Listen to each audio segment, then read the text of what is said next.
Russia is a terrorist state.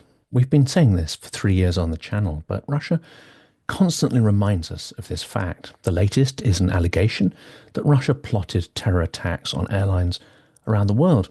According to Polish PM Donald Tusk, this bombshell news has come from US intelligence sources. I can only confirm that Russia planned acts of air terror, not just against Poland, but against airlines across the globe, said Tusk during a meeting with Volodymyr Zelenskyy. US intelligence warned the White House that Russia was planning to smuggle incendiary devices onto cargo planes heading to the US. This sounds very familiar to the devices apparently planted on DHL delivery planes that were alleged to have caused two warehouse fires.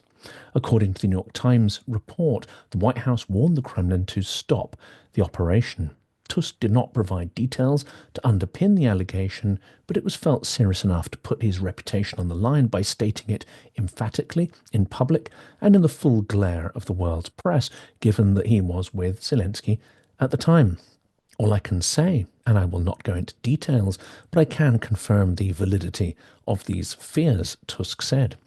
Moscow has been accused of sabotaging European transport infrastructure and jamming GPS signals by several countries as part of a campaign of hybrid warfare by Putin. In April 2024, Czech Transport Minister Martin Kupka warned Russia had conducted thousands of attempts to attack European railways since the beginning of Moscow's full-scale war on Ukraine. More on this later in the episode because there was considerable disruption during the Paris Olympics. Kremlin spokesperson Dmitry Peskov called the accusations baseless. And we covered the story earlier in the week where Russia was accused of shooting down an Azerbaijani passenger jet that crashed in Kazakhstan, killing 38 people. There are terrible parallels between this story, of course, and the downing of MH17 in 2014 over eastern Ukraine, which killed 298 people.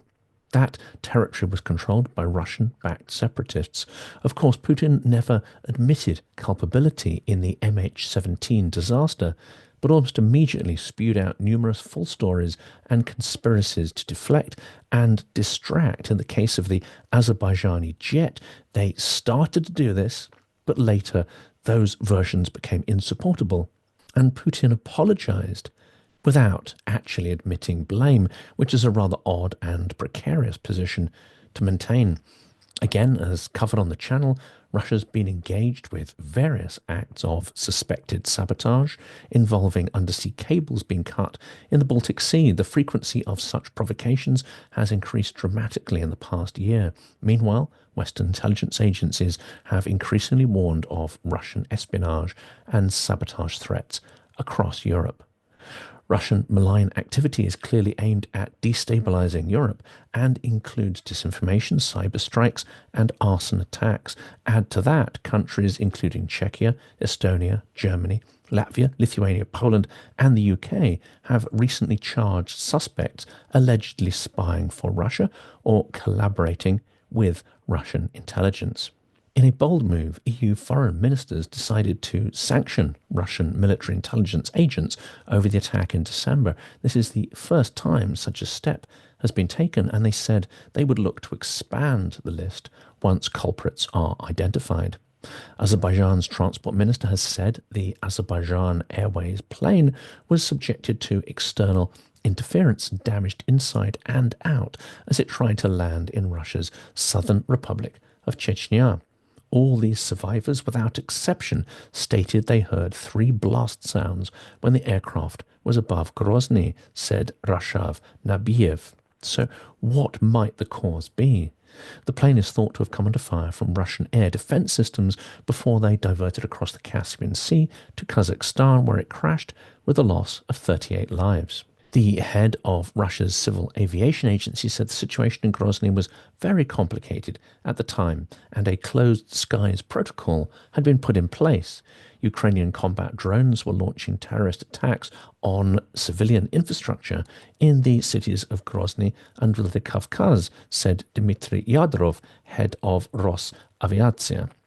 Because of this, a carpet plan was introduced in the area of Grozny Airport, providing for the immediate departure of all aircraft from the specified area, he said. In addition, there was dense fog in the area of Grozny Airport. But this downing of the plane reeks of incompetence, and to try to spin the blame onto Ukraine is a total negation of responsibility. Accordingly, Ukraine's presidential spokesman, Andriy Yermak, has said that Russia must be held responsible. Aviation experts believe the plane's GPS systems were affected by electronic jamming, and it was then damaged by shrapnel from Russian air defense missile blasts.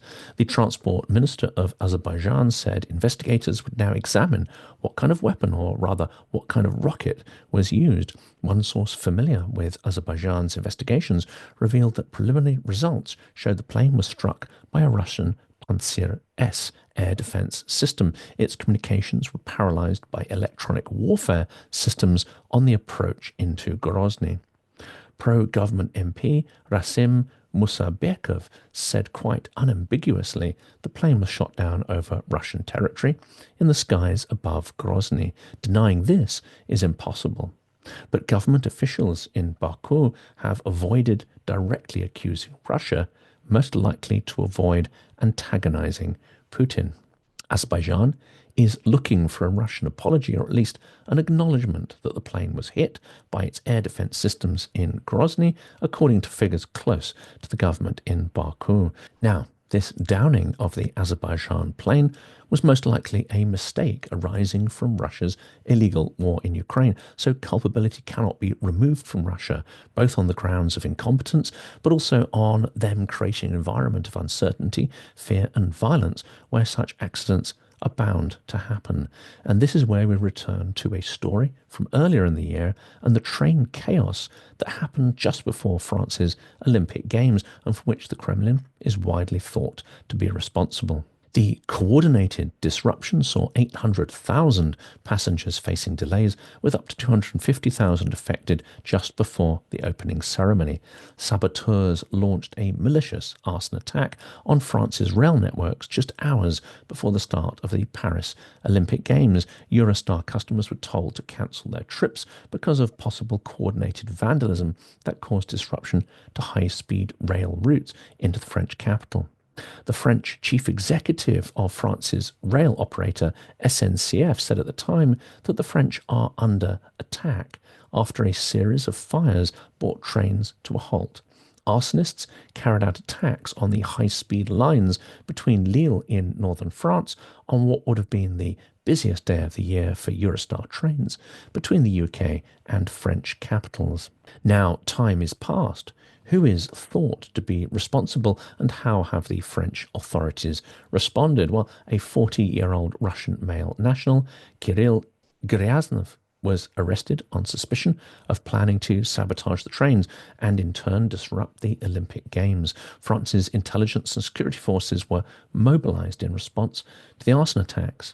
And now the set of disparate incidents are thought to have been a large-scale sabotage attack with some malicious acts, probably coordinated. Adding to the suspicion, alleged Russian spy was arrested and charged with working with a foreign power to try to incite hostilities in France after being identified as working for the FSB, Putin's intelligence agency and successor of the KGB. Alex Korchakov, Russian analyst at S&P Global Market Intelligence, explained in the Mail Online at the time, Russia has both intent and capability to attempt sabotage acts in Europe, especially in France. Russia intent is largely linked to the fact that Russia was not invited to the Olympic Games. But just months before this incident, the Czech Republic had warned that Russia was making thousands of attempts to interfere with Europe's rail networks. Speaking in April, the Czech Republic's transport minister told the Financial Times Russia has made thousands of attempts against rail networks across the continent to destabilize the EU and sabotage critical infrastructure. Why target Europe, though? Well, of course, European support for Ukraine is a major factor. We may not see ourselves at war with Russia, but that does not mean Russia is not engaging in an undeclared war with us. Martin Kupka told the British publication at the time Martin Kupka told the Mail Online, a British publication at the time, that Moscow was suspected of having made thousands of attempts to weaken our systems since Putin launched the invasion. These attacks came in the form of a hacking campaign, he said, and included the targeting of signaling systems and the network of the Czech national railway operator. He also said the attacks have been taking place against ticketing systems offline and raised concerns that interference in signalling could lead to a serious railway incident. Writing in June of last year, Alex Kochakov, Russian analyst at SMP Global Market Intelligence, said the arrest of a suspected Russian with improvised explosive device confirms the high risks of Russian state-directed attacks in Europe in the coming months, especially during major international events such as sporting events, elections, or political summits. France's former ambassador to Moscow, Jean de Gliancy, said we are obviously in a situation of conflict with Russia, and Russia is obviously not going to do anything, and that is an understatement, to help these Olympic Games to be a success. Meanwhile, Peter Nesser, an expert on terrorism in Europe, told the Vox publication that while it can be difficult to attribute interference to Moscow directly, it is clear that Russia wants to sow discord and weaken cooperation among European states to help their war in Ukraine. So to conclude, Russia thinks like a terrorist state. Russia acts like a terrorist state. Russia is a terrorist state. In Europe, we collectively need to acknowledge that fact and act like the threats are real. We are in an undeclared conflict with Russia that is playing out far more intensively and dangerously even than during the height of the Cold War, and with a regime that has far greater hostile intent and no real limitations legally or morally on what it is prepared to do or the harm that it is prepared to cause.